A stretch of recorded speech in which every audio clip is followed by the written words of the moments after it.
Hola a todos, muy buenas noches. Son las 6:01, hora de Colombia, y esperamos que usted esté pendiente de esta transmisión para aprender de un tema muy importante, que son los trastornos cardiometabólicos.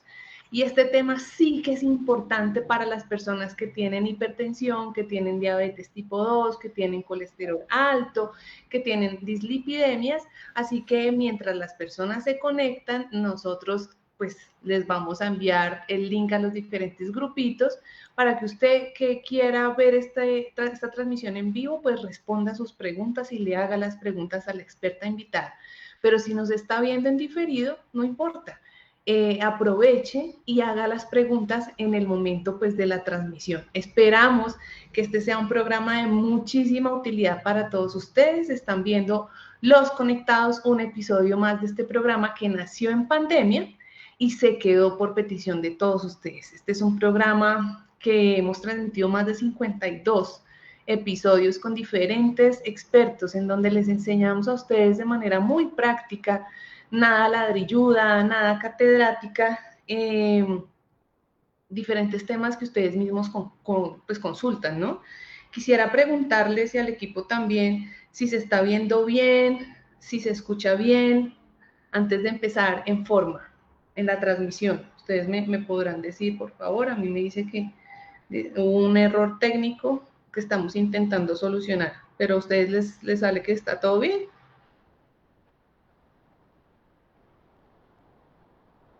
Estoy acá súper pendiente del live. No sé si el equipo me pueda escribir a ver qué pasó. ¿A la Doc le sale bien en su celular también? Antes de presentarte, ¿sale bien? Voy a revisar justamente en Facebook si yo lo veo bien. Yo te veo bien. Sí, me veo bien. Estamos bien, dice Daniel. Ay, muchas gracias, Daniel. Muy bien. Entonces, antes de empezar y de presentarles a nuestra experta invitada al día de hoy, les reitero que vamos a hablar de algo muy importante. Y es importante por dos cosas. Hablar de trastornos cardiometabólicos es muy importante. Uno, porque pues estamos dirigiéndonos a una población en riesgo cardiovascular o con diabetes en general, la comunidad de la Fundación Voces Diabetes Colombia. Segundo, porque acabamos de salir muy recientemente del Día Mundial del Corazón y pues lastimosamente por las cifras que siguen marcando el tema de resultados en salud, es la primera causa de muerte en el mundo y en Colombia pues no es la excepción, así que es importante que tengamos nosotros conocimiento de por qué pasan este tipo de trastornos, cómo prevenimos estas complicaciones, qué tipo de exámenes nos podemos realizar y cómo, a pesar de la crisis en la que nos encontramos en el sistema de salud, podemos hacer algo desde casa. Y por eso es que hoy hemos traído a una invitada especial que ya siendo las 6:04 de la tarde, me parece oportuno presentarles. Ella es la doctora Laura Jaramillo. Ella es médico experta en medicina familiar, especialista en medicina familiar y es docente universitaria. Y en la noche de hoy nos va a acompañar a responder múltiples inquietudes sobre eso de los trastornos cardiometabólicos que muchas personas dirán, pero ¿qué es eso? ¿Cómo yo lo entiendo? Y en efecto, vamos a tratar de desenredar un tema que puede ser muy amplio, pero lo vamos a hacer muy fácil. Antes de empezar y de que tú los puedas saludar y demás, quiero recordarles a todos y pedirles a las personas que ya están conectadas acá, que me digan si ya se están postulando al concurso de fotografía. Recuerden que este año tenemos la segunda edición del concurso de fotografía, El Rostro de la Diabetes, y ustedes van a poder concursar con su mejor foto del 3 de octubre al 3 de noviembre. Ojo pues, hasta el 3 de noviembre pueden enviar su mejor foto para que a través de una foto muestren lo que significa vivir con diabetes, pero sin medicamentos. Son más de 2 millones de pesos en premios y esperamos que ustedes puedan participar y ganar en cualquiera de las dos categorías, individual o grupal. Los premios están súper chéveres. Los invito a que miren en la página www.diabetescolombia.com en la sección de programas, concurso de fotografía, y ahí está toda la información para que ustedes se postulen. Sin más preámbulo, mi querida doctora Laura, bienvenida como siempre a la Fundación Voces Diabetes Colombia. Gracias por darnos ese farito de luz, por orientarnos y ser una guía en los pacientes que realmente a veces tienen muchas inquietudes y en 20 minutos de consulta no se alcanzan a abordar estas preguntas. O además, con la cantidad de barreras de acceso, no han podido acceder a un especialista y tiene alguna inquietud. Bienvenida, Doc.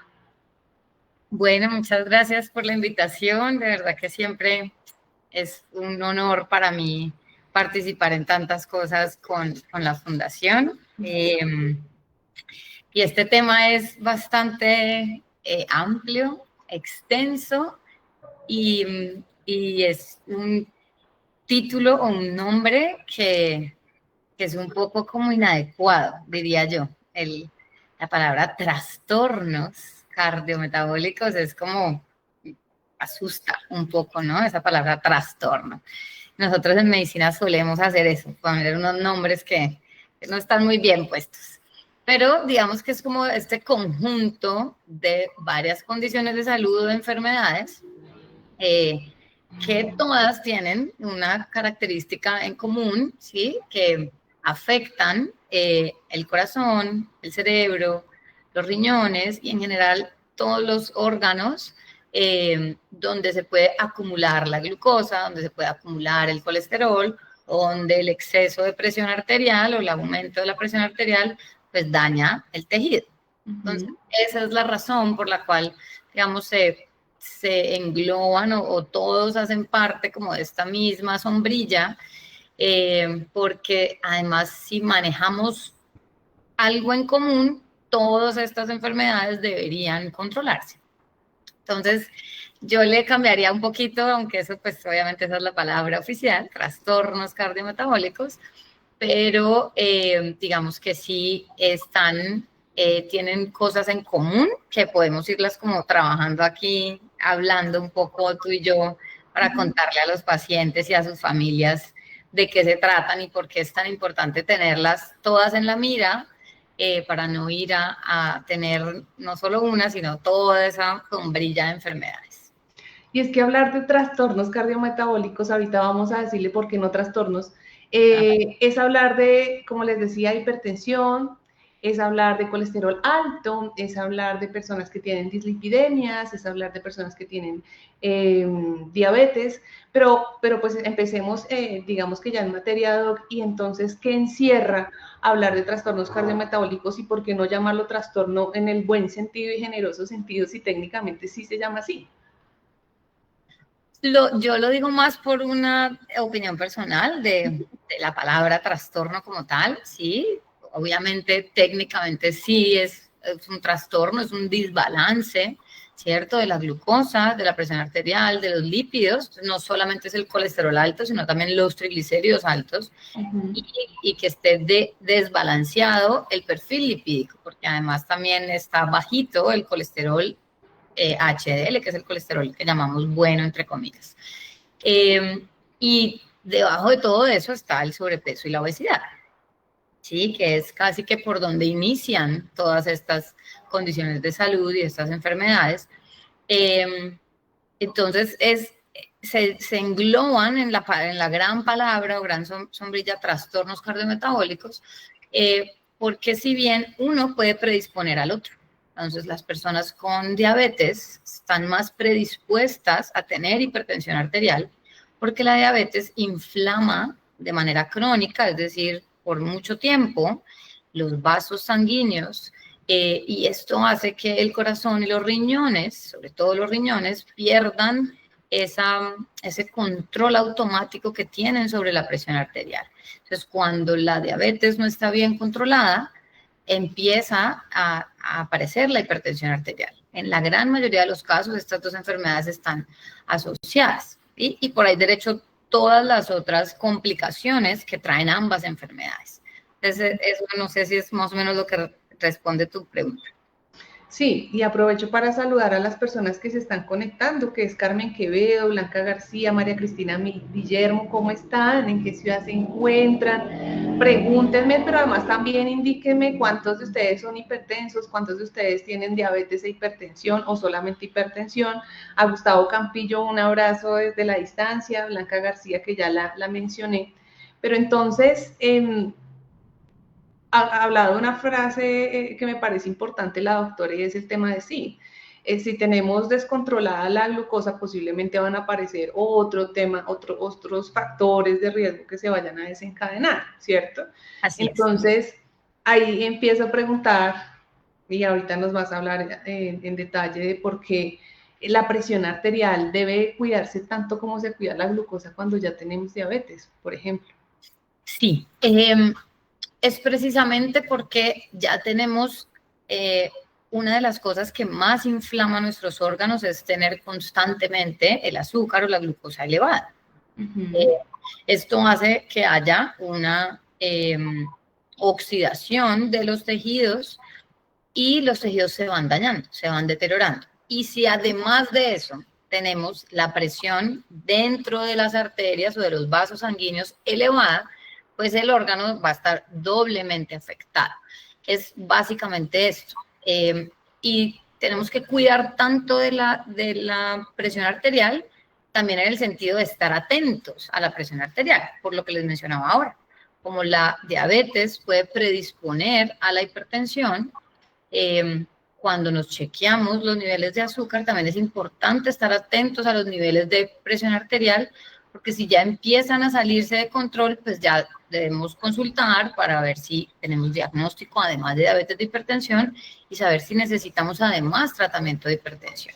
Aquí hay algo importante y es que a veces hay pacientes que cuando inician, por ejemplo, con diabetes, cuando debutan con diabetes, no tienen diagnóstico de hipertensión, pero les pueden poner medicamentos que se usan para la hipertensión para evitar que los riñones, por ejemplo, estén inflamados. ¿Sí? Hay unos medicamentos que son antihipertensivos, pero que se usan también para protección renal en ciertos pacientes con diabetes. Entonces es importante que se comuniquen con su médico que maneja su control para saber si tienen el diagnóstico como tal de hipertensión, ya que ven de pronto un medicamento en su listado que se use para la hipertensión arterial. Bien, cuando hablábamos de esos trastornos cardiometabólicos, reitero, estábamos hablando de personas con hipertensión, con obesidad, con colesterol y con diabetes tipo 2. Y me gustaría hacer la precisión porque las personas con diabetes tipo 1 aquí en este grupo no entran, ¿no? Entonces, para las personas que de pronto son o tienen diabetes tipo 1 y que empiecen a decir, uy, no, pero esto no me suena, ¿por qué no le suena? Entonces, hablemos de esas diferencias y de cuando uno dice, usted es una persona hipertensa, usted es una persona con diabetes, usted es una persona con obesidad. O sea, ¿en dónde rompemos esa línea para que nos entre un rótulo que diga, este es el diagnóstico de este paciente? Claro, la diabetes tipo 1, como su origen es diferente y creo que los que han hecho, digamos, los cursos con la fundación, saben que la diabetes tipo 1, su principal razón es porque falla el páncreas y deja de producir insulina y se produce a edades muy tempranas, niños, adolescentes y personas muy jóvenes, y puede deberse a múltiples causas, sobre todo infecciones que inflaman mucho el páncreas y lo funden básicamente y deja de producir insulina, ¿cierto? Entonces, vemos que el origen de esta enfermedad es diferente a la diabetes tipo 2, donde la diabetes tipo 2 sí es más crónica, empieza a edades más adultas. Ahora hemos visto personas muy jóvenes también sufriendo de diabetes tipo 2, pero básicamente es porque de base hay una inflamación, hay una obesidad, hay un sobrepeso, hay unos malos hábitos de alimentación por muchísimos años y esto hace que la insulina que todavía produce el páncreas no pueda absorberse bien en las células. Entonces, esta es la razón por la cual, si bien la diabetes tipo 1 sí tiene unos efectos o unas consecuencias a nivel cardiovascular, las personas con diabetes tipo 1 también sufren de los riñones, también sufren de hipertensión, etcétera, pero como el origen de la enfermedad no es específicamente el de la diabetes tipo 2, entrar a pertenecer a ese gran grupo de enfermedades cardiometabólicas no es, pues es porque su origen no es cardiometabólico. ¿Listo? Pero sus consecuencias sí lo pueden ser. A las personas con diabetes tipo 1 también deben cuidarse de la presión arterial, deben cuidarse del colesterol. También pueden haber personas con diabetes tipo 1 que después tengan obesidad. Entonces tienen doble, ¿cierto? Doble riesgo. Entonces sí, digamos que para aclarar es por su origen de la causa de la diabetes, pero ambas pueden tener las mismas consecuencias cardiometabólicas. Correcto. Y entonces empecemos a hablar, como le mencionaba la doc, de cuándo es que nos genera ese diagnóstico, ese rótulo que nos dice, no, es que usted ya está en hipertensión. Entonces hablemos un poco de esas medidas, de esas metas, hablemos de cómo prevenirla y de cuándo se da. Y que si ya se dio, porque acá sabemos que en Colombia tenemos más de 6 millones de personas con hipertensión en el país, no podemos normalizarlo. O sea, siento que en el mindset de los colombianos está como, no tiene hipertensión, pues se toma una pasta y todo pasa, pero detrás de la hipertensión hay un riesgo de mortalidad grandísimo, grandísimo que desconocemos y normalizamos. Entonces, hablemos un poco, precisemos bien esos factores, esas metas, Doc, para que la gente tome nota y para que dejemos de normalizar que cualquier persona tiene hipertensión y entonces, pues sí, eso es normal. Entonces, las metas de hipertensión en las personas con diabetes son diferentes a las metas de las personas con que solamente tienen hipertensión. ¿Por qué? Porque tienen más riesgo, ¿cierto? Las metas de la presión arterial también son muy individualizadas y eso hay que tenerlo súper claro porque, por ejemplo, las personas adultas mayores, los adultos mayores de 65 años que tienen, digamos, además diabetes y que han tenido un infarto y que además están postrados en una cama, esas personas tienen una meta de presión arterial muy diferente a una persona de 45 años que también tiene diabetes, también tiene hipertensión, pero es activa, vigorosa, trabajadora, ¿cierto? La meta de hipertensión arterial, si bien hay unas guías, ¿cierto? Hay unas tablas específicas que por lo general las vamos cambiando con el tiempo, pero en general los hipertensos puritos deberían tener por debajo de 130/80. ¿Sí? Ese es como el estándar grande para todo el mundo. Pero si ya tiene una enfermedad adicional como la diabetes, debería estar por debajo de 120/80. Pero si es mayor de 65 años, no puede estar tan estricta esa meta de hipertensión arterial. Puede ser un poco más flexible como menor de 140/80. Entonces, eso hay que conversarlo con su médico. ¿Cuál es mi meta de hipertensión, de la presión arterial? Si no tengo diagnóstico de hipertensión, yo, persona adulta, debo tener por debajo de 120/80. Por debajo de 120/80. Si no tengo diagnóstico de hipertensión. Y el diagnóstico de hipertensión se hace en el consultorio. Hay unos exámenes que se mandan, un examen que se puede mandar de 24 horas, un examen donde también una enfermera puede tomar la presión arterial varias veces y se hace un récord. Se puede tomar en casa si uno tiene el aparatico de tomar la presión arterial, el tensiómetro automático, que sea confiable y que se pueda llevar un registro. Hay varias maneras de tener certeza del diagnóstico de hipertensión arterial. ¿Listo? Ay, yo creo que vale la pena repetir y saludo a las más de 16 personitas que están conectadas, a Beatriz Ucardia, Blanca García, dice, soy hipertensa, estoy en Bogotá, Yurani Briseño, ¿cómo estás? Buenas tardes, a doña Gladys desde Neiva, buenas noches. Y es un poco eso, como que repitamos porque sé que a las personas a veces van tomando nota. Si yo soy una persona adulta que no tengo diabetes, pero tengo riesgo, pues tengo algún factor desencadenante, por ejemplo, en mi familia, y puedo tener sobrepeso, me puedo hacer una toma de tensión en casa o me la puedo hacer en la farmacia, me la puedo hacer cada cuánto y cuánto es esa meta que me tiene que dar. Entonces, en la farmacia es importantísimo que ustedes se hagan tomar la presión arterial si son enfermeras o auxiliares de enfermería, o sea, que tengan entrenamiento para la toma de la presión arterial. La toma de la presión arterial se debe tomar en el brazo, no en el antebrazo, en el brazo, y el aparatico debe cubrir todo el brazo, ¿sí? Debe dar toda la vuelta, debe quedar bien amarrado. Todo eso afecta a la toma de la presión arterial. Uno debe estar sentado con los pies recostado sobre una sillita, respaldar también la espalda pues con respaldar, y no haber tomado café, no haber hecho ejercicio, ¿cierto? Hay unas condiciones para tomarse la presión arterial de manera adecuada.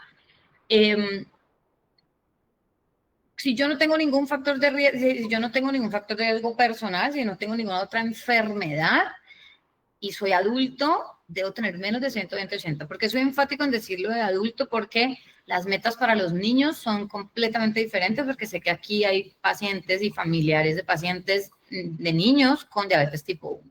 Entonces, las metas de presión arterial para los niños hay unas para niñas o unas para niños, y es según la edad. Esas son unas tablas muy complejas que toca tenerlas a la mano. Entonces, en adultos en general, mayores de 18 años, que no tengan ninguna otra enfermedad asociada, 120/80, menos de 120/80 debe ser la clave.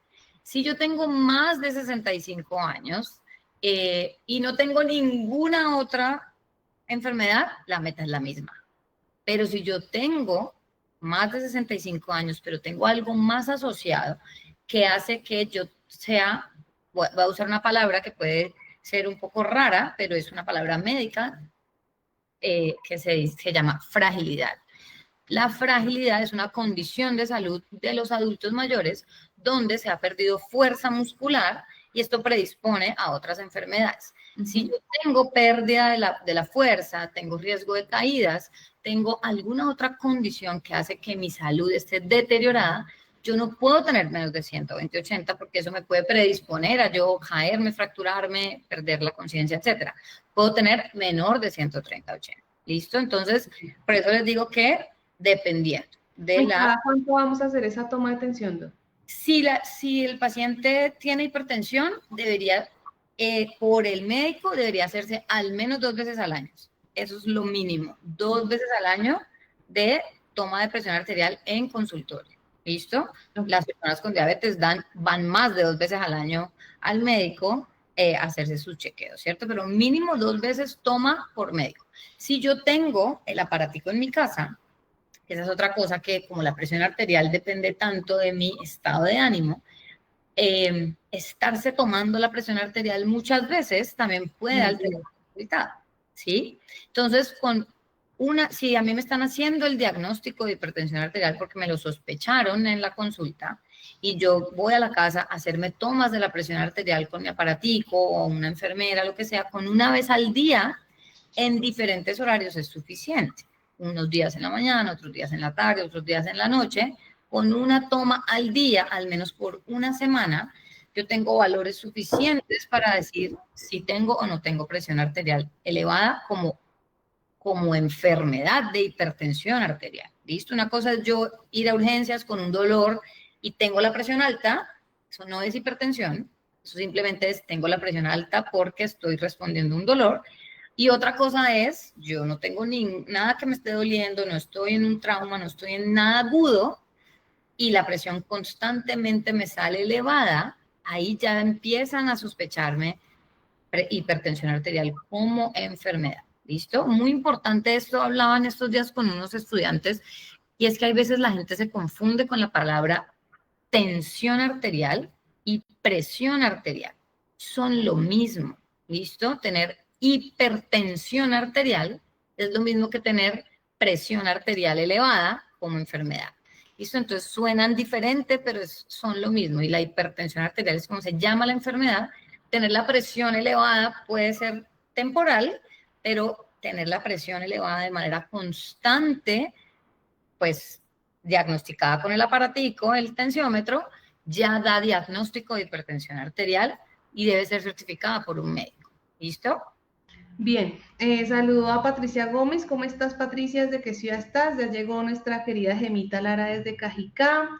A las cuantas tomas se detecta que hay hipertensión arterial como tal. Está el señor Iván Mauricio Rodríguez Salazar. ¿Cómo estás, Iván Mauricio? Bienvenido. La vez pasada me encantaron tus comentarios en la transmisión que hicimos. Él nos dice hoy, los diabéticos tipo 1 tomamos los sartán o enalapril por protección renal y no por la presión arterial. Exactamente, eso es a lo que me refería ahora. ¿Listo? Justo esas dos familias de antihipertensivos son renoprotectores. Esto porque sabemos que la diabetes tipo 1 tiene más consecuencias a nivel renal y por eso ponen o enalapril o losartán o los que se llaman parecido, digamos los que son de esa familia, para protección renal, no porque tengan hipertensión arterial. Así es. Pero ahorita vamos a hablar de esos medicamentos que pueden ser nefroprotectores, cardioprotectores para proteger a ese paciente que están dentro del tratamiento, digamos, como gold estándar en términos de diabetes, en términos de hipertensión y demás. Y también vamos a tener una parte muy pequeñita para hablar de esas dietas cardioprotectoras, justamente para proteger la salud de nuestro corazón. Terminando un poquito con la hipertensión, hemos venido diciendo, y a las personas que hasta ahora están entrando, estamos hablando en este conectado de los trastornos cardiometabólicos que incluyen la diabetes tipo 2, la hipertensión, la obesidad y la dislipidemia, y la doctora nos está aclarando uno a uno cuándo se da, cuándo nos podemos asustar, porque las metas, pues pasamos el tema de los indicadores de metas, cuáles son esos exámenes de control o de rutina que nosotros podemos hacer para controlarlo o para prevenir complicaciones. En esa parte vamos nosotros. Ya hemos hablado de hipertensión, hemos clasificado con la orientación de la doctora Laura Jaramillo, que reitero es docente universitaria, pero además es especialista en medicina familiar. Hemos hablado de la meta, de cuándo, digamos, de cómo tener bajo control la hipertensión a través de una toma de tensión, que ya la ha precisado muy bien, es lo mismo tensión que presión, no se asusten, porque muchas personas dicen, no, pero yo no tengo la tensión arterial alta, yo tengo la presión, es decir, es lo mismo, y ella les acabó de explicar a ustedes cómo se hace la toma en el brazo, se hace acá en el brazo y no en el, espérate que estoy poniendo mi celular, exacto, no en el antebrazo, y hablábamos de las metas de los 120-80. Sí. Este 120-80, me parece que es importante contarles por qué se ajustó ese valor, porque hay muchas personas que dicen, ay, pero antes era 140-80, y eso era normal. Pero 140-80 ya, digamos que una cosa es como diagnóstico y otra cosa es la meta, que es igual en diabetes. Parece que en diabetes tenemos unos valores donde yo diagnostico diabetes y otros valores que son mi meta en ayunas y mi meta postprandial o postcomidas. En hipertensión es igual, diagnosticamos, ¿cierto? Dependiendo, aquí vienen varios factores, como les decía ahora, si yo tengo factores de riesgo adicionales a la presión arterial, como ser diabético, ser obeso, bueno, tener hipertensión, tener obesidad, haber tenido un antecedente de un infarto, haber tenido un derrame cerebral, o sea, cualquier otra diagnóstico que acompañe esa sospecha de presión arterial, pues yo soy o me diagnostican hipertensión arterial con niveles mucho más bajos, ¿cierto? 130-80, máximo hasta 140-80. Si yo además tengo, por el otro lado, si tengo más de 65 años y yo tengo 140-80, pero tengo fragilidad, que fue lo que les expliqué ahora, tengo alguna otra condición de salud que me haga tener mi salud deteriorada, 130-80 es una presión arterial normal para esa persona, porque la hipertensión, el diagnóstico de hipertensión y las metas de hipertensión son muy personalizadas, ¿sí? No, hay unas generalidades, ¿cierto? Toda la gente que está sana debe tener menos de 120-80, tanto en meta como para diagnosticar. Por encima de 120-80 empezamos a preocuparnos y a decir, hay prehipertensión, igual que prediabetes también hay prehipertensión. ¿Listo? Cuando está por encima de entre 130, 129 pues, y 89-90, entonces ya empezamos a decir, puede ser hipertensión grado 1 y por encima de eso hipertensión grado 2.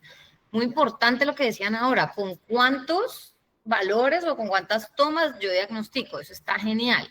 Eso es lo que me preguntó nuestra querida Jenita en Cajicá. El examen que nos saca de todas las dudas es el examen que se llama monitoreo arterial, monitoreo ambulatorio de la presión arterial, o MAPA por las siglas, ¿cierto? Hay gente que le dice a esto Holter. No es un Holter, porque el Holter es el que le ponen a uno los electrodos del electrocardiograma 24 horas.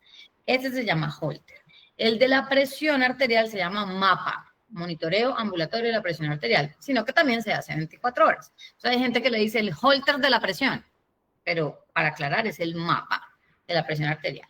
Ese tiene unos valores donde los lee un cardiólogo, eso saca la presión arterial 24 horas, mientras uno duerme, mientras uno está haciendo su día a día, y allí hay unos, se toman, cada 15 minutos toman la presión arterial, y ahí hay unos estándares específicos para diagnosticar, ¿listo? Bien. Pendiente.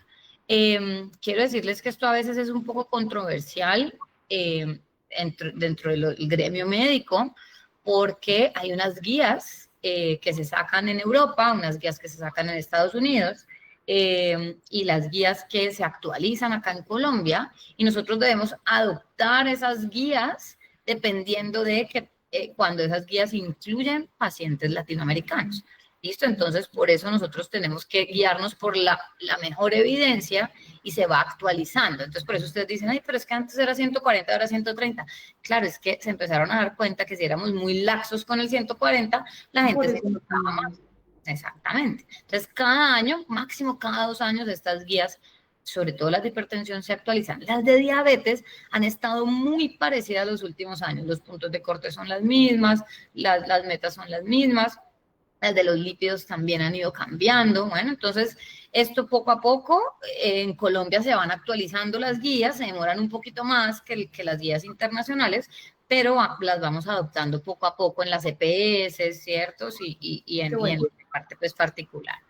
Necesario. Entonces, mensaje de acá, si estamos realmente del diagnóstico, perdón. Entonces, el monitoreo es uno, ese es el, digamos, el estándar y el que todo el mundo debería tener, pero como es difícil acceder a él, se puede hacer, como les decía ahora, en casa, con el aparatico de la presión arterial automático. Uno mismo no puede tomarse la presión arterial con el fonendo, tiene que ser otra persona, pero el aparatico que es automático se puede tomar durante 7 días, unos días en la mañana, otros días en la tarde, otros días en la noche, llevar el récord 7 días, y con eso el médico hace un promedio de las presiones arteriales. ¿Listo? Se puede hacer también con una enfermera en una farmacia, pero enfermera. ¿Listo? Esas son como las maneras de hacerlo ambulatoriamente. Súper bien, entonces ya aprendimos en hipertensión las metas, porque además la controversia de si era 120, 80 o 140, y resulta que en conclusión, como tenemos muy malos resultados en salud a nivel Latinoamérica, casi que a nivel mundial, donde la primera causa de muerte ahora se ajustó y todos están siendo mucho más estrictos y exigentes en decir, no señor, si usted tiene más de 120, acá tenemos que tomar otras medidas diferentes justamente para prevenir el riesgo de mortalidad, de infarto, de ACV, de diabetes en las personas. Entonces acá ya aprendimos, la toma se hace al menos 2 veces al año. Usted lo puede hacer en su casa, usted lo puede hacer en farmacia, usted puede comprar un tensiómetro electrónico si le queda fácil, y si no, pues en la farmacia, siendo enfermera o siendo jefe de enfermería, dijo la doctora. Y ahora hablemos de lo que mucha gente también normaliza, que es el colesterol alto.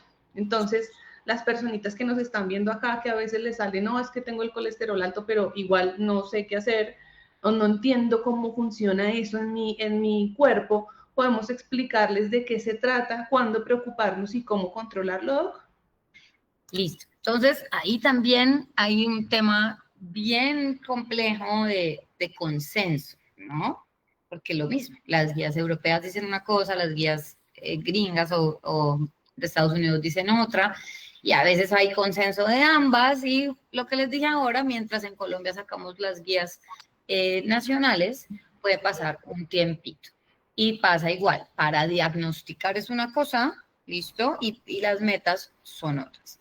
Pero en general, de hace un tiempo para acá, se ha venido clasificando, entonces vuelve y juega el tema personal o personalizado, de las metas de los lípidos. ¿Listo? Entonces, dividimos a los pacientes en muy alto riesgo, riesgo moderado y riesgo bajo. Entonces, riesgo bajo, las personas que no tienen ninguna enfermedad, ninguna. Puede que tengan factor de riesgo familiar y para eso aplicamos unas escalas. Los médicos usamos unas fórmulas, metemos los datos de los pacientes, la edad, la raza, antecedentes y esto va sacando y al final saca, este paciente tiene tal factor de riesgo.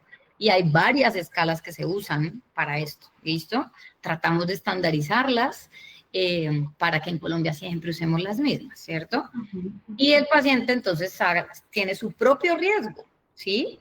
Y una vez les digo que tener diabetes de una vez es muy alto riesgo, ¿listo? O sea que muy alto riesgo. Muy alto riesgo. Entonces, y así mismo funcionan las metas. Cuando uno tiene muy alto riesgo, el nivel de colesterol debe ser lo más bajo posible, ¿sí? Cuando tiene alto riesgo, pues es la escalita que sigue. Entonces, nosotros no trabajamos con metas de colesterol total. Acuérdense que el colesterol tiene varios como índices, ¿no? El colesterol total, el colesterol LDL, que es el colesterol malo, digámoslo así, el HDL, que es el colesterol bueno, y los triglicéridos. Son como esos 4, en general, grandes subdivisiones del colesterol total. El colesterol total, pues está ahí, pero nosotros no lo miramos mucho porque miramos las otras moléculas más pequeñas. Entonces, ese colesterol LDL es lo primero que nosotros miramos. Es el colesterol que más se pega a las arterias y que más tapa las arterias. Entonces, ese es el que nosotros le decimos, listo, si es muy alto riesgo, esa persona tiene que tener menos de 55 de colesterol LDL, ¿sí? Si es de alto riesgo, entonces 70, riesgo moderado 100 y bajo riesgo 116 o 120, menor a eso, ¿sí? Esto, por lo general, es difícil de lograr con una sola medida, ¿sí? Así, igualito que en la diabetes, uno solamente tomándose el medicamento de la diabetes no logra mucho, pero si además a eso le agregamos algo que vamos a hablar ahora, que son los cambios del estilo de vida, pues se logra mucho más rápido llegar a estas metas. A veces, por lo general, ustedes van a ver que a las personas con diabetes tienen que ponerle medicamento para el colesterol porque llegar a estas metas es bastante difícil, es bastante complejo porque son metas muy estrictas. Son metas muy estrictas que son las que van a prevenir en últimas los infartos, los accidentes cerebrovasculares, la enfermedad renal, que también tiene mucho que ver con el colesterol. De ahí, entonces, nos vamos a ver el colesterol HDL, que es el bueno, ¿cierto? Ese colesterol HDL debería estar en las mujeres alto por encima de 50 y en los hombres alto por encima de 40. Ese sí, entre más alto, mejor. Mejor. El otro, entre más bajito, mejor, ¿cierto? Correcto. Los medicamentos para el colesterol bajan el malo y suben el bueno. O sea, no solamente bajan el malo, ¿listo? Y después miramos los triglicéridos, ¿sí? A veces los triglicéridos nos toca verlos de primero o de segunditos en orden de metas, porque por lo general en las personas con diabetes están muy elevados, porque los triglicéridos también se elevan por el consumo de carbohidratos, que es también el origen básicamente de la diabetes, ¿cierto? Por el exceso consumo y mal consumo de carbohidratos. Entonces, nos toca llegar a esa meta de triglicéridos también, que debe ser por debajo de 150, eso sí, para todos los riesgos. Ojalá en el muy alto riesgo estuviera por debajo de 100, ¿sí? Y nos toca enfocarnos en los triglicéridos. Entonces vamos en ese orden, entonces vamos llegando a las metas en ese orden poco a poco. Los medicamentos para el colesterol son diferentes a los medicamentos para los triglicéridos y no se pueden dar al mismo tiempo. Entonces toca ir llegando a las metas poco a poco y priorizar. ¿Qué meta en este paciente es más importante? Esta meta del colesterol bueno, el del colesterol malo, la de los triglicéridos, e ir llegando a las metas poco a poco. De allí la importancia de no automedicarnos, que porque mi comadre, mi compadre también tiene el triglicérido alto, entonces toma lo mismo que yo. No, no tan así, porque Exacto. se comporta diferente y por lo que está diciendo la doctora, muchos de los medicamentos, que es lo que vamos a hablar ahora, medicamentos cardioprotectores, nefroprotectores, etcétera, están indicados justamente para empezar a armonizar esos triglicéridos o empezar a armonizar esos colesteroles, buscando que el colesterol HDL, que es el bueno, ¿cierto, Doc? Sí. Se suba y baje el LDL, que es el que conocemos como no tan bueno. Eso. Muy Exacto. bien. ¿Sí ves? Ahí vamos aprendiendo todos. Acá saludo a mi querida Isabel Cristiano, que hace rato no se conectaba, pero qué dicha poder tener acá en este conectado. A Iván Mauricio, que dice que en la EPS le dicen los holters, pero acá estábamos hablando justamente de la diferencia y la doctora dijo, sí, le llaman holters, pero la palabra adecuada es el mapa de... El MAPA, monitoreo ambulatorio de la presión arterial. Es como la Exacto. sigla MAPA. Que además es un poco diferente, les explicaste por qué, ¿no? Porque el otro tenía unos conectores acá al corazón y no sé Es qué. ¿Verdad? el electrocardiograma, que es para mirar la parte eléctrica del corazón, que son estas 12 como chupitas que se ponen y sale la tirita con todas estas onditas del corazón. Pues el Holter es eso mismo, pero de 24 horas. El MAPA es la presión arterial en 24 horas. Muy bien, y saluda a don José Medina, que hace rato tampoco se conectaba, está desde Bucaramanga. Buenísimo. Entonces ya hemos hablado de hipertensión, hemos hablado de muchas cosas de hipertensión que ya no repito porque es la segunda vez que repito. Hablamos de las dislipidemias, ahora vamos a hablar de la obesidad y porque es un factor de riesgo, porque también ahora, hoy por hoy, es considerada una enfermedad. Y luego hablaremos de la consecuencia de todo esto, que sería el desarrollo de diabetes tipo 2.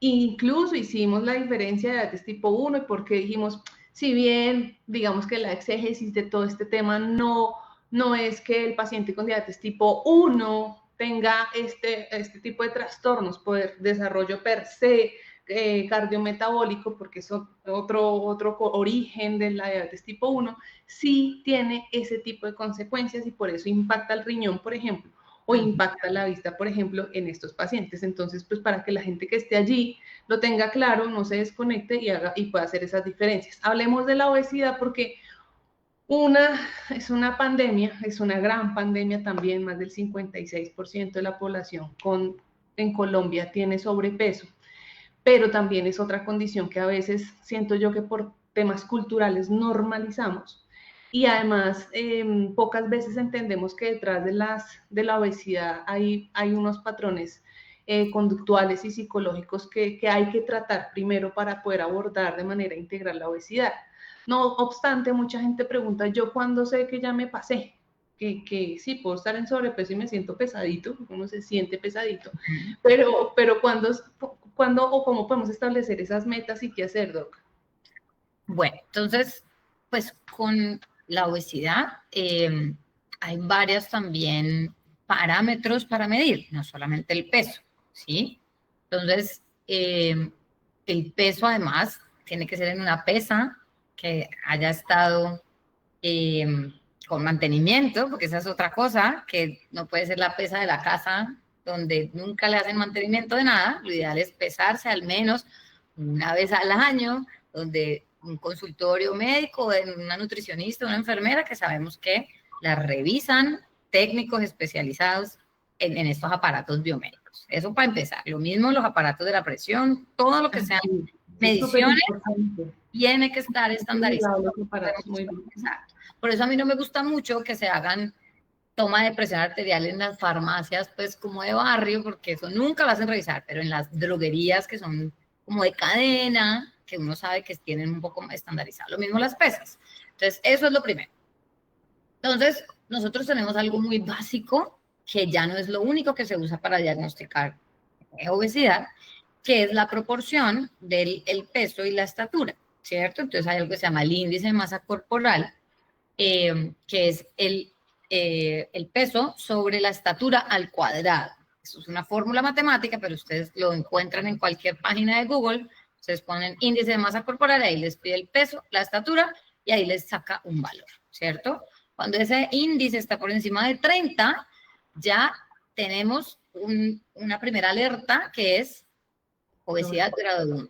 Entre 25 y 29 es sobrepeso. ¿Listo? Por encima de 35 es grado 2 y ahí va aumentando. Bueno, entonces,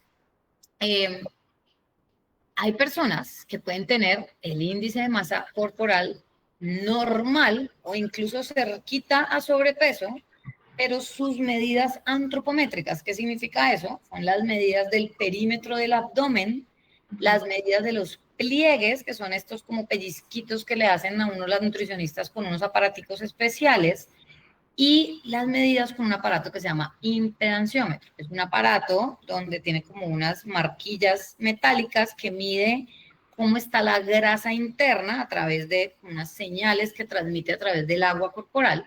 Entonces hay que mezclar todas esas variables. El índice de masa corporal, los perímetros que tiene el cuerpo, el perímetro del abdomen, el perímetro de la cintura, el perímetro de la cadera, el perímetro de la proporción de la grasa que tiene y además la impedanciometría, que tampoco es tan fácil hacerla, pero es fundamental. Por eso les decía, hay veces hay personas que tienen el primer valor normal, el índice de masa corporal normal, pero tienen un perímetro del abdomen muy grande. Eso ya es barriguita. ¿Listo? Entonces, es muy importante tener la mezcla de estos factores. Uno, desde la casa, pues por supuesto puede pesarse. Lo ideal es pesarse en un centro médico, centro de salud, saber cuál es mi índice de masa corporal y cuáles son las medidas. La medida más fácil es la medida de la cintura, que se debe tomar no justo en el ombligo, sino en la mitad, entre la última costilla y el reborde de la cadera, la medida de la mitad de esa parte a todo alrededor del abdomen, pase o no pase por el ombligo. ¿Listo? Esa medida tiene también unos valores específicos para mujeres y para hombres. Bueno. ¿Cuáles serían ahora? Porque eso también se actualizó y también se está haciendo más estricto un poco en el tema de que esas medidas justamente respondan no solamente al tipo de población. Los latinos somos muy diferentes, pues a la gente escandinavia, por ejemplo, tiene otro tipo de metas, por supuesto, en estatura, en piel, en todo, pero pues sí tenemos unos factores de riesgo mayor por raza, por ejemplo, ¿no? Así es.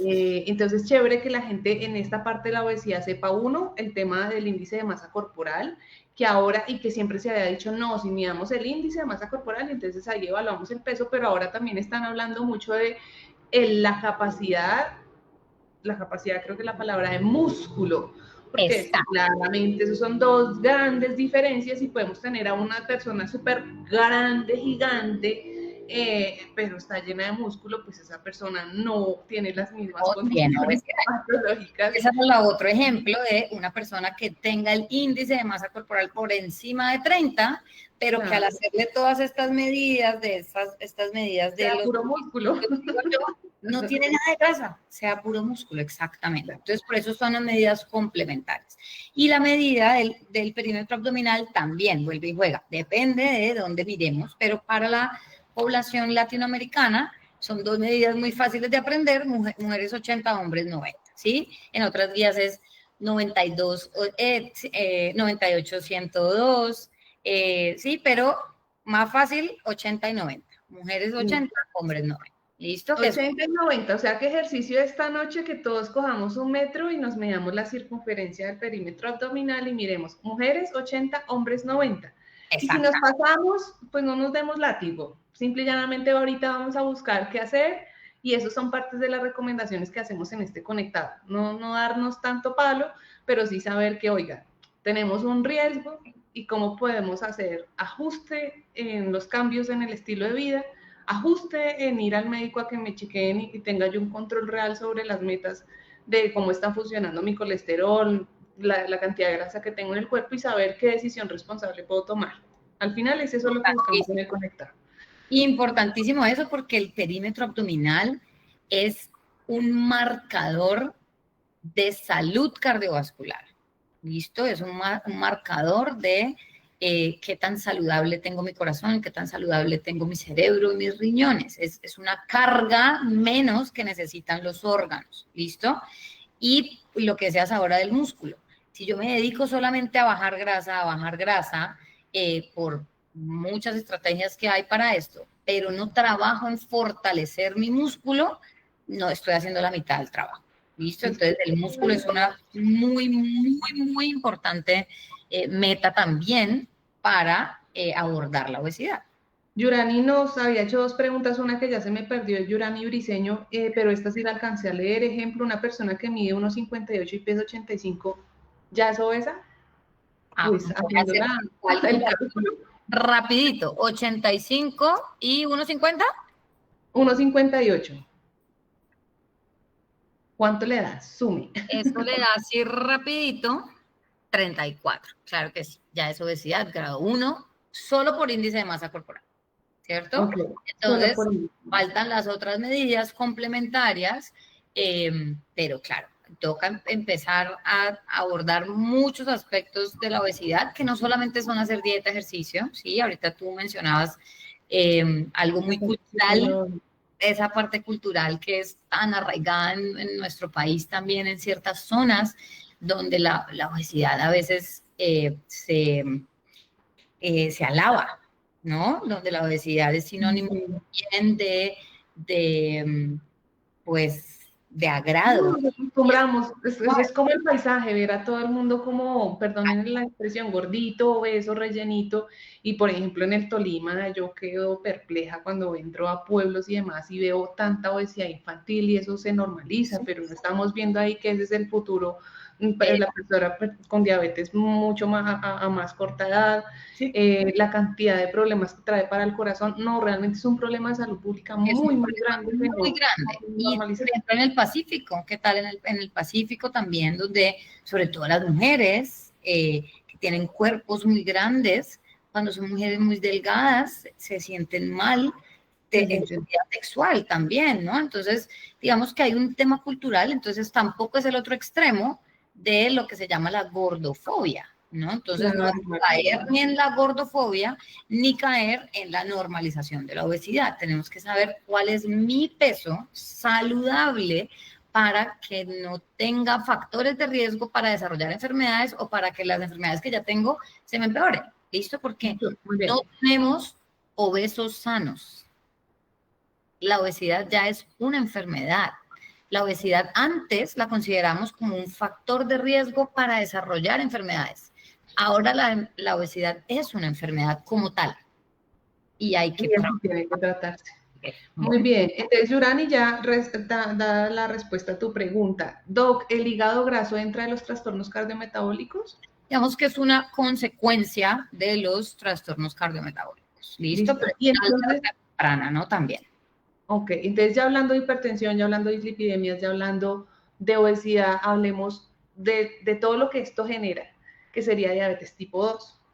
¿Cuándo la persona debe asustarse? Si las personas que están acá viéndonos, más de 20 personas conectadas, ya tienen diabetes, esperen un momentico y les decimos a las personas que no la tienen, cómo pueden generar una alerta, cuáles son esas metas, qué exámenes hacerse, ¿cierto?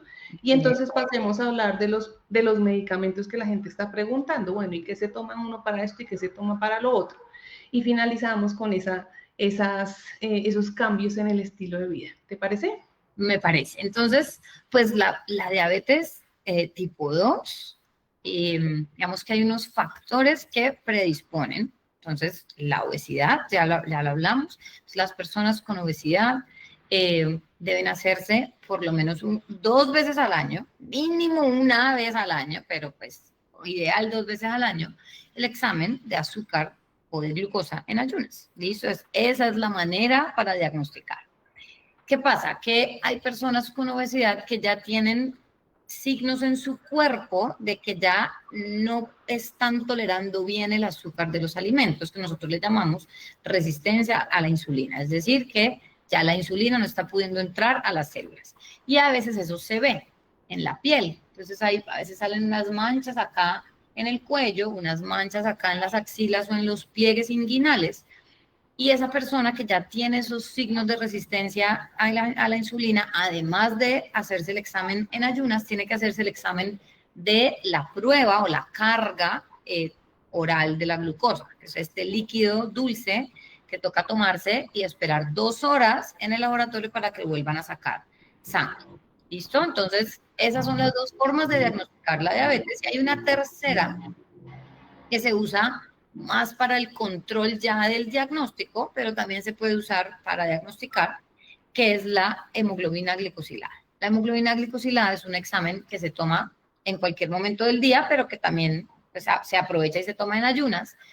Y este nos muestra el promedio del azúcar en los últimos 3 meses. ¿Listo? Entonces, eso se da en porcentaje y las personas con riesgo de desarrollar una diabetes, por ejemplo, que son obesas y que además tienen un familiar de primer grado con diabetes, yo tengo que estar encima de estarme haciendo el examen en ayunas y el examen de glicosilada. ¿Listo? Entonces, esto es mínimo 2 veces al año para yo saber si ya empecé a entrar en prediabetes. Bueno, y hay unos valores específicos para eso. No sé si quieres que los sí, mencionemos los valores y les pido que tomen nota. Y a Yurani Briseño, que me está haciendo la pregunta de la neuropatía, no la voy a tocar muy a fondo, pero vamos a mencionarla ahorita con muchísimo gusto, Yurani. Pero esto que te está diciendo la doc, toma nota porque ya dice mi mami es diabética tipo 2, ella bajó mucho de peso y masa muscular, pero en un examen le dijeron que tiene indicios de neuropatía y que le duelen mucho los pies. Ahorita le tratamos de ayudar con eso. Sí, entonces, tomemos nota de esas metas y usted ya está empezando a pensar, bueno, sí, ¿cuántas personas a mi alrededor en primer grado tenemos diabetes? Bueno, hay un factor de riesgo. 2, ya lo que hablamos, el tema de sobrepeso, obesidad, otro factor de riesgo. 3, los síntomas que estaba diciendo la doc, el tema de las manchitas que siempre se ¿qué? No, se llama acantosis nigricans. Acantosis nigricans. Sí, esos son, y los otros síntomas que le pueden dar a uno una alerta de tener mucha sed, ¿listo? Orinar demasiado, tener mucha hambre, ¿listo? Entonces, nosotros le decimos a eso polidipsia, que es mucha sed, polifagia, que es mucha hambre, poliuria, que es orinar demasiadas veces en el día, incluso en la noche. Entonces, esto puede ser el cuerpo tratando de diluir ese montón de azúcar que hay en la sangre, entonces come más, toma más y elimina más. Entonces, si usted tiene algo de eso, consulte porque deben hacerle un examen de azúcar a ver si puede ser por diabetes. Bueno, entonces, ¿cómo se diagnostica la diabetes? En ayunas.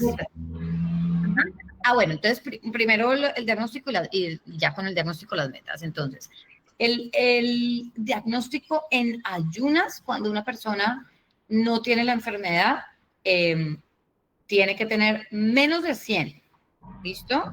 En ayuno. Entre 100 y 125 consideramos que es prediabetes, ¿listo? Por encima de 126 es diagnóstico de diabetes. El diagnóstico se hace cuando se hacen 2 tomas, o sea, 2 exámenes. Si el de ayunas está alterado y el de después de tomar la carga está alterado, es diagnóstico de diabetes, ¿listo?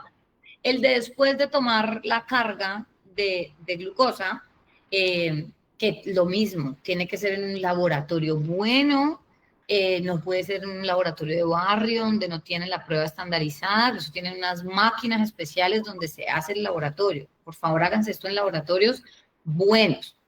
Los laboratorios de la GPS son laboratorios certificados, ¿cierto? Entonces, cuando uno se hace el de la toma del azúcar, no es cualquier azúcar, no es azúcar diluida en un vasito, no es yendo a desayunar, esa prueba ya no se hace, antes se hacía, ya no se hace. ¿Desde cuándo?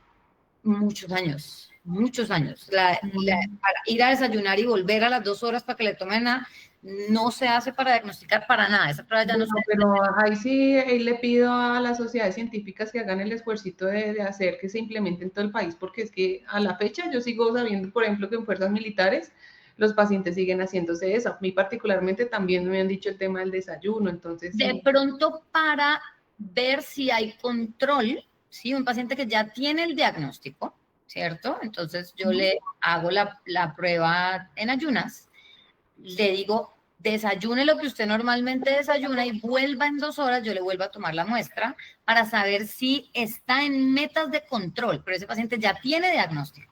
Pero el diagnóstico con post-desayuno no existe. ¿Listo? Oiga, pues sí, son profesionales de la salud porque realmente yo sí veo que lo aplican todavía en el país. No, eso está, hace muchas guías que eso ya no sale. O sea, Ustedes nos van a corregir por ahí en los comentarios si se los han mandado a practicar.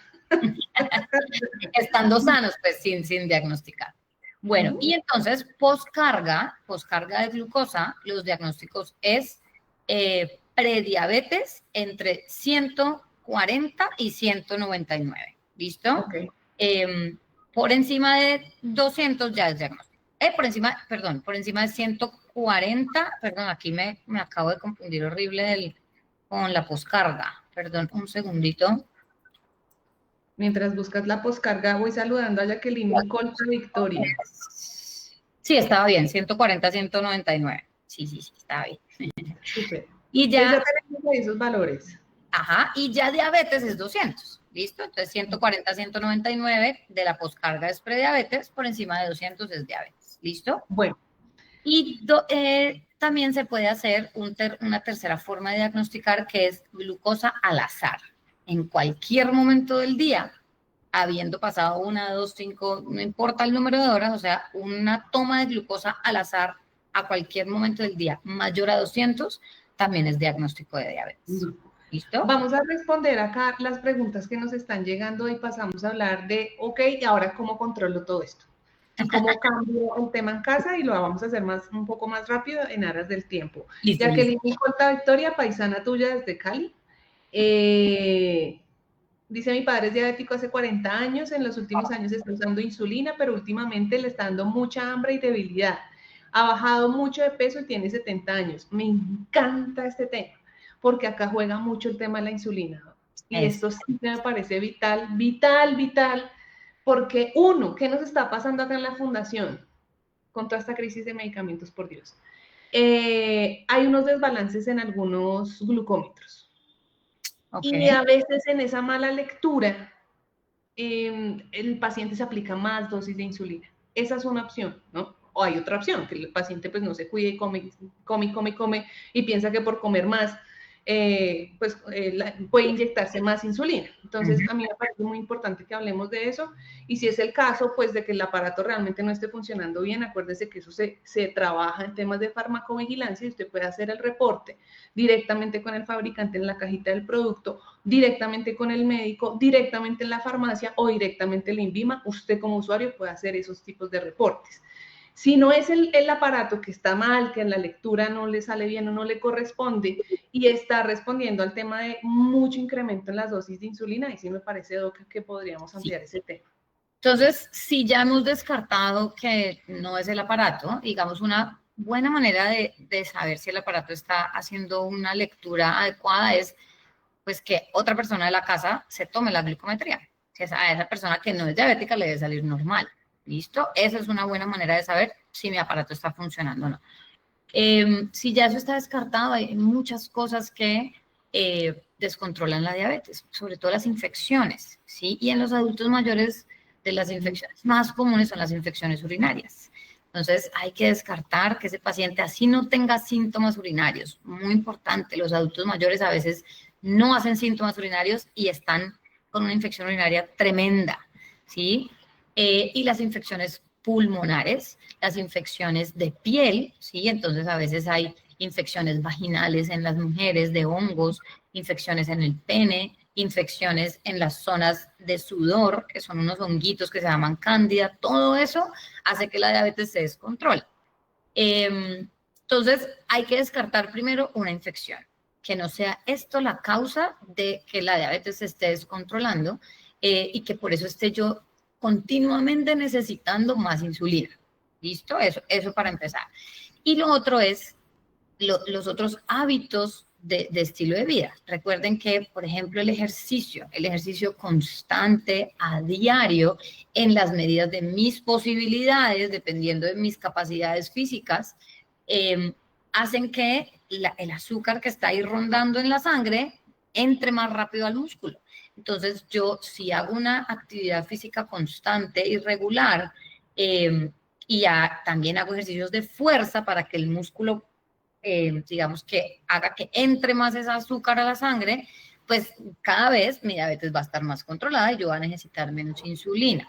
Eso es muy importante que ustedes, dependiendo de la insulina que se estén aplicando, saber que hay ciertos medicamentos orales que también bajan mucho el azúcar. Entonces, a veces con su médico, dependiendo de lo que tenga de mezcla de medicamentos, a veces la insulina hay que bajarla porque tiene los otros medicamentos orales, ¿sí? Entonces, si el paciente empieza a hacer ejercicio, empieza a cuidarse mucho más de la alimentación, empieza a dormir mejor, empieza a manejar mejor su estrés, entonces cada vez la carga de medicamento puede ir siendo menor, y si es un paciente que aplica para quitar o bajar a la dosis mínima la insulina, o si tiene 2 insulinas, dejarle solo una, es una buena opción. Bueno, pero eso no se automedica, eso no se, uno mismo solito no debe hacer eso. Uno debe ser buen observador y reportar eso a su próxima consulta. Bien, otra pregunta, doctora, una pregunta extra. ¿El glaucoma es consecuencia de la presión arterial elevada? No, el glaucoma es presión elevada dentro del ojo. ¿Listo? Presión elevada dentro del ojo. No tiene que ver con toda la presión No no es hipertensión sistémica o digamos del cuerpo. Bueno, pero es muy importante tu pregunta, porque igual los pacientes con glaucoma, como tienen la presión elevada del ojo, también tienen que estarse chequeando la presión arterial del cuerpo más regularmente que el resto, pero no es como la consecuencia de... Y a la persona que nos decía el tema de, ya se me perdió acá en el scroll, de la neuropatía, ¿qué le podemos decir? A la que le dijeron que la mamá ya tenía indicios de neuropatía, ¿qué le podemos decir? Importante, porque la neuropatía es una consecuencia de la diabetes, es una inflamación de los nerviecitos más pequeñitos de los pies. Cuando se controla muy bien la diabetes, se logra controlar la neuropatía, y hay algunos medicamentos que se deben poner específicamente para la neuropatía porque protegen el nervio. En la neuropatía se va como acabando esa cobertura que tiene el nervio, que es parecido como a los cables que tienen ese plastiquito alrededor, se va como gastando y quedan esos cablecitos pues como haciendo cortocircuito, y eso es porque el azúcar elevado en sangre va inflamando los vasitos que circulan alrededor del nervio y los desgasta. Bueno, entonces sí es una consecuencia de la diabetes y tiene manejo. Tiene manejo, eso es muy importante que ustedes se lo lleven a casa. ¿Por qué? Porque en la ruralidad, en las zonas que no son centrales de Colombia, como que le hacen ver al paciente que es normal que pase esto y entonces hay que acostumbrarse a vivir con dolor. Y no, nadie tiene derecho a vivir con dolor. Es un dolor que a veces puede ser insoportable, que tiene una sensación de quemadura, que a veces algunos pacientes no toleran ni siquiera que les pase una sábana y el dolor se incrementa en las noches. Se generan las partes más lejanas del corazón, manos y piernas y pies, no solamente los pies, para que lo tengan ustedes presente, y normalmente hay un tratamiento para esto. Entonces, entremos rápidamente a ese capítulo de la parte de los fármacos. Rápidamente, medicamentos para control de colesterol, de hipertensión, lo que normalmente se está dando en diabetes, y de pronto si le damos la ayudita a la persona de que nos está hablando de neuropatía, doc. Pues en diabetes están todos los medicamentos orales, ¿cierto? Y cada vuelta... Ah, dime. Diabetes tipo 2. Sí, claro, medicamentos, todos los medicamentos orales, digamos que el clásico de siempre es la metformina, ¿cierto? Y ahora hay unos nuevos que pueden darse combinados con la metformina, son los análogos, los inhibidores, hay varios medicamentos y cada uno tiene una función diferente.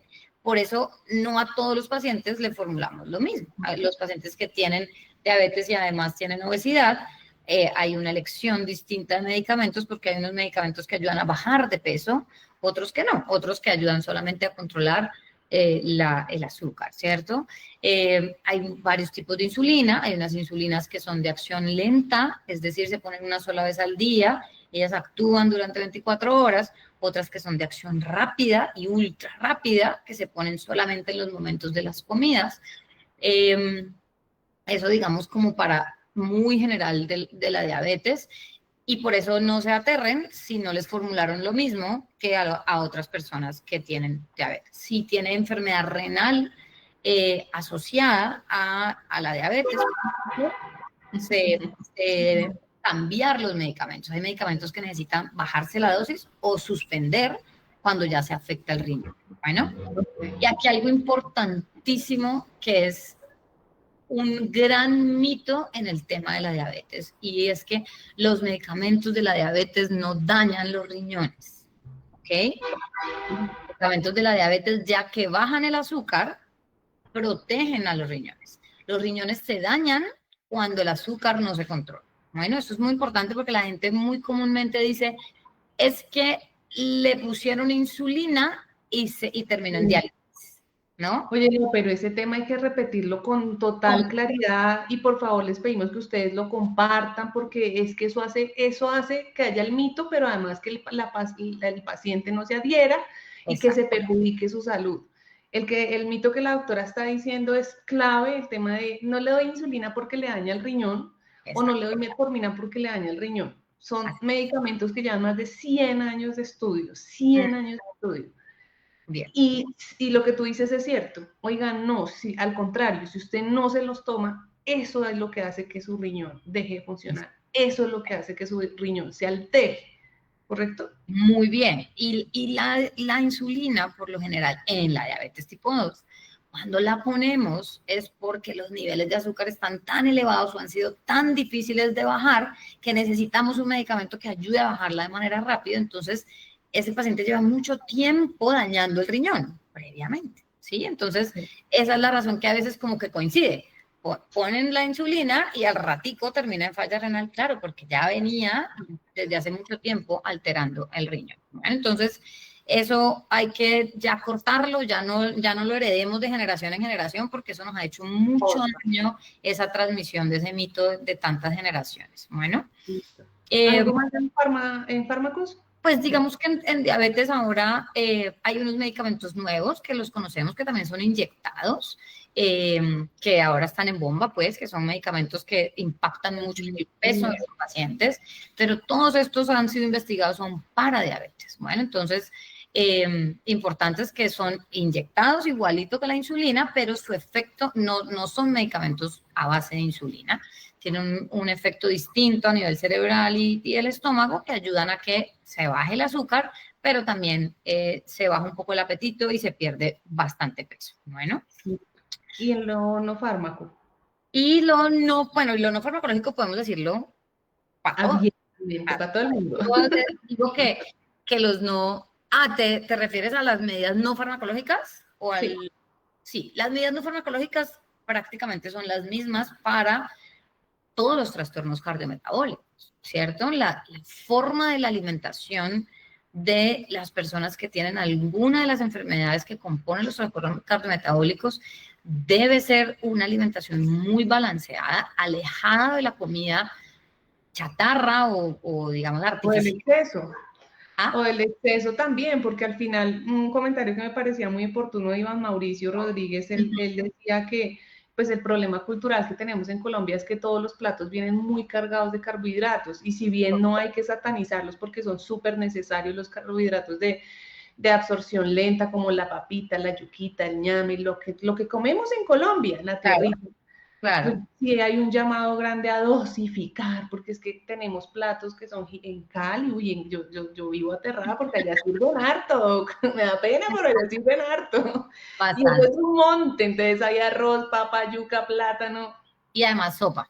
Y además sopa. Sí, exacto. Entonces, es eso, es no alejarnos de nuestra cultura, pero sí podemos preferir otras formas de cocción también, ¿no? Entonces, preferir una yuquita que esté cocinada a una yuca que esté frita, ¿cierto? Es la forma en que cocinamos el alimento impacta también la cantidad del alimento, ¿sí? Entonces, hay unos dibujos hermosos que ustedes pueden buscar en internet.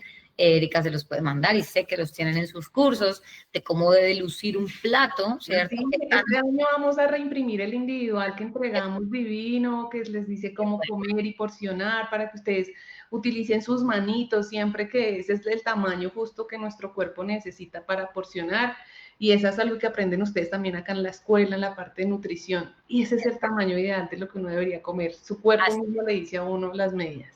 Así es, y los horarios también de la alimentación impactan mucho. El comer muy tarde también hace que la absorción de los medicamentos, de los alimentos, perdón, influya mucho porque ya no estamos en actividad en el día, como en el día. Entonces, forma de alimentación, cantidad del alimento, tipo de alimento, ¿cierto? No es lo mismo una papita de paquete a una papita natural sacada de la tierra, entonces comida real siempre. Y los momentos de la alimentación súper importantes. Y no pasarla mal comiendo, es decir, disfrutarse la comida. Si yo tengo un plato que es visualmente muy atractivo, porque me gusta lo que yo tengo ahí y además logro que me guste siendo saludable, pues eso para el cerebro es información de felicidad y eso también hace que los alimentos se absorban mucho mejor. Y claro, está toda la comida chatarra y la pizza y todo esto otro, no es que nunca puedan comer eso, pero no es hacerlo cada 8 días, ¿cierto? Es tener un momento especial de algún día del año donde yo escoja y diga, me voy a comer este plato, porque además me he cuidado el resto del mes, ¿cierto? Sí. Es balance, un balance. Y ese balance, digamos que para resumir y ya ir terminando, el tema del buen dormir, el tema del ejercicio, practicar ejercicio el que le guste, nadar, bailar, caminar, que es tan elemental, salir y tomar el sol, que es tan necesario, dormir bien y lo que decía la doctora, elegir una buena comida, cambiar la forma de preparación, porque pues estamos en un país, gloria a Dios, pluricultural, que tiene una oferta gastronómica absolutamente rica, pero que por ignorancia no sabemos elegir bien qué comer y qué es lo más saludable para nosotros en términos de dosificación y en términos de densidad nutricional. No es lo mismo comer para llenarse que para nutrirse. Entonces son dos cosas muy distintas. Exacto. Y algo que tú decías, digamos, ese equilibrio y ese balance, le podemos agregar también el evitar al máximo sustancias que ponen en riesgo nuestra salud cardiometabólica también, como lo es el alcohol, las drogas, las drogas, ¿no? Entonces, y el vapeo, por supuesto, ¿sí? Entonces, todas estas sustancias que son tóxicas, que aumentan la presión arterial también, por cierto, y pueden también generar aumento del apetito, etcétera, y esto hace que se empeoren estas patologías. Y bien, lo otro, y lo otro, digamos que es importantísimo es el tema de las emociones, ¿no? Las emociones que hacen que todos los valores de los exámenes se alteren. Si yo tengo unas malas relaciones sociales, si yo no logro solucionar mi ansiedad, mi depresión, etcétera, mis rabias, etcétera, todo eso hace que mis enfermedades no se controlen. Entonces hay que buscar ayuda, consultar, hacer psicoterapia, tener buenas relaciones familiares, sociales, amigos, etcétera. Eso hace que también las enfermedades estén en mejor control. Y esa recomendación tiene que ver mucho con la persona que nos dijo que el papá tenía 70 años, algo así, y había bajado mucho de peso, creo que es Jacqueline Micolta. Yo creo que la recomendación es tal vez preguntarle al médico si el tipo de insulina que están utilizando merece un ajuste, porque hay veces uno queda como en una inercia médica en la que ya no empieza a actuar o actúa de manera ya diferente a lo que uno está buscando como paciente y en la terapia que necesita el paciente. Dos, que a veces buscamos respuesta en el medicamento, pero las emociones que tenemos detrás no permiten que cumplamos metas. Entonces, si hay ansiedad por temas de trabajo, por temas de pareja, por temas de soledad, lo que sea, eso no va a permitir que haya una armonía en los niveles de glucosa, para que lo tengamos en cuenta. Por acá te pregunta Blanca García, ¿tengo prediabetes, tomo metformina, la sigo tomando? Sí. Si te fue formulada es porque debes tener algún otro factor de riesgo para desarrollar diabetes, ¿sí? Pero la metformina es tan importante como todos estos ítems que hemos dicho. Es que tomar la decisión de moverte, de hacer actividad física, de cambiar tu forma de la alimentación, de dormir mejor, de todo esto que acabamos de mencionar, porque la metformina es uno más de todas estas listadas de cosas, no es la solución. Marisol Cabrera nos dice, buenas noches, sí, hay muchos mitos alrededor de los medicamentos y los pacientes con diabetes tipo 2 prefieren remedios naturales y a veces dañan los riñones y terminan en diálisis.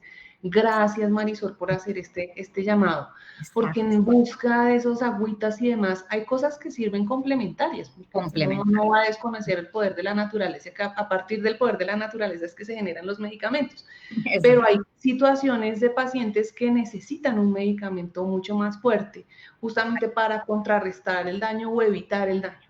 Entonces, hay que estar en control, es decir, lo que ustedes sienten cuando inician un medicamento para nosotros es muy valioso. Y esto pasa a veces con los medicamentos del colesterol. Ahí para hacer la cuñita de medicamentos para el colesterol, que son todos los que terminan en estatina, ¿cierto? Hay unos nuevos medicamentos. Si ustedes con la estatina les dio algo, sienten algo, dolores, la estatina a veces da dolor de cabeza, dolor en las piernas, que esto se va quitando con el tiempo, pero si es algo que es muy molesto para ustedes, díganoslo y nosotros se lo podemos cambiar por un medicamento. Tienen que, perdón, disculpen, doctora, no quiero ser tan agresiva contigo, pero tienen que cambiarlos, que si el paciente genera esos efectos secundarios, hay que cambiarlo porque la terapia no le está sirviendo a ese paciente. O sea, reitero, esto no es normal, no hay que aguantarse. No hay que reportarlo, hay que decirle al médico, vea, es que a mí me está pasando esto, o uno, no me funciona, dos, me está doliendo mucho la cabeza, o me hace vomitar, o me hace dar diarrea, o me hace dar dolores de estómago, pero tienes que decirlo, porque es que si no lo dice el médico no lo puede adivinar, y es función del médico hacer el cambio de la terapia. Esa es una función. Muy importante. Súper importante. Bueno, entonces con la última pregunta por acá, alguien me dijo si ella el dolor no la deja dormir en el tema de la neuropatía, ¿es bueno darle vitamina B12 o complejo B12? Pues no le va a servir mucho si la vitamina B12 en sangre está normal. Entonces, la recomendación es hacerse el examen de la vitamina B12 y si está por debajo de 400 se la podrías poner. Bueno, eso depende de si hay insuficiencia o no de ese tipo de vitaminas, incluso otras, magnesio, calcio. La vitamina D, exactamente. La vitamina D, ok. Y finalmente, para esta paciente, si quieres, dale mis datos y yo la puedo atender Tan linda, ¿sí? La doctora Laura Jaramillo siempre hace estas sorpresas en medio de las transmisiones. Pero los pacientes de la fundación conmigo pueden pedir cita virtual, pues los que no están en Cali, y yo los puedo orientar. Yo no, a ustedes que son de la fundación no les cobro nada, simplemente es que pidan la cita y yo poderlos atender formalmente, porque sé que lo necesitan. Y esto no te lo tengo que decir con cada cohorte de estudiantes, todos los pacientes, viejitos. Tan bella, gracias. ¿Le podemos dar un número a ellos en donde puedan escribir? Y ahorita te paso los datos y se los pasas, claro, de mi secretaria. En el WhatsApp que está circulando ahorita ahí en el scroll que dice 311-275-0533, en horario laboral escriben para yo remitirlos al consultorio de la doctora. Si ustedes tienen una consulta específica, no importa que no esté en Cali, que es donde ella vive, está, reside, trabaja. Si está en otra ciudad, no importa, que ella le pueda ayudar a responder. Una consulta, sí. Y la última pregunta de Gema es, ¿cuándo se habla concretamente de diabetes teniendo en cuenta que la glicosilada está en 7? Que eso es algo muy importante y el último dato para que ustedes se vayan, claro. Nos faltó la hemoglobina glicosilada y otro tema son las glucometrías, entonces tome nota porque este número no se le puede olvidar. Cuando está por encima de 6.5 es diagnóstico de diabetes, ¿listo? Diferentes son las metas, ¿no? Entonces, cuando un paciente ya tiene diagnóstico de diabetes, pero vuelve y juega, si tiene alguna otra patología, adultos mayores, lo que decíamos ahora, las metas no pueden ser tan bajitas. Los adultos mayores que además tienen otra enfermedad que los hace ser frágiles o más débiles, o etcétera, no pueden tener glicosiladas tan cerca a la meta, que es menor a 6.5, ¿cierto? Ellos pueden tener 7, 7.5, pero los pacientes jóvenes sin ninguna otra enfermedad, menor a 6.5. ¿Listo? Eso sería lo ideal. Listo. Les recuerdo el WhatsApp 311-275-0533. Les recuerdo también que hasta el 3 de noviembre se reciben las mejores fotos. Postule su mejor foto para el concurso de fotografía El rostro de la diabetes. Este año son más de 2 millones de pesos en premios para las personas que en calidad de cuidador o paciente que convive con diabetes, cualquier tipo de diabetes tipo 1 gestacional o de diabetes tipo 2, quiera postular su foto, participar en este concurso para mostrar lo que es vivir con diabetes, pero sin medicamentos. Y esto lo hacemos como un llamado a la conciencia, a esa empatía de la crisis que hemos sufrido con el tema de los medicamentos en Colombia. Así que ustedes tienen la posibilidad de encontrar la información en www.diabetescolombia.com, que es la página, postular su mejor foto, no les cuesta nada y no tengan miedo al éxito. Entonces pueden ganar en calidad de paciente o calidad de cuidador, no sé. Yo soy cuidadora de muchos pacientes. Y pueden participar y bueno, y ahí se enteran en la página las condiciones, cómo pueden enviar las fotos, que hay una carta que explique por qué y quiénes son ustedes. Es muy, muy sencillo. Solo envían una foto por persona. Pueden participar en categoría individual o en categoría grupal, donde 3 a 5 personas tendrían que aparecer en esa misma foto. No siendo más, mis queridos pacientes, amigos, comunidad de la Fundación Voces Diabetes Colombia, gracias una vez más por haber estado todo conectado. Y no se les olvide que el próximo martes tenemos otro conectado. Durante el mes de octubre a todos sus correos tuvo que llegar la agenda de los temas de este mes. Vamos a hablar de salud mental, de depresión, de ansiedad, de cómo manejarla desde casa. Vamos a hablar de diabetes tipo 1 también. Así que no se pierdan estos conectados. Les mando un abrazo muy grande, les deseo una feliz noche, ánimo, no están solos y bueno, esperemos que todas las cosas para el país mejoren y gracias a ti, Doc, por acompañarme una vez más en Los Conectados. Mucho, mucho gusto y ya sabes que cuentas conmigo lo que necesites. Tan lindos, ahí les dejamos en los comentarios acá dice Iván Mauricio, no se les olvide que la vida es maravillosa, gracias, así es un milagro estar vivos y respirar y eso ya dice mucho. Ya es mucho. 311-275-0533 es el WhatsApp para las personas que requieren la consulta con la doc. Una feliz noche, gracias mi doc, te dejo pues desconectarte cuando quieras, equipo, cuando ustedes indiquen. Muchísimas gracias, feliz noche, hasta un próximo conectado. Hasta luego.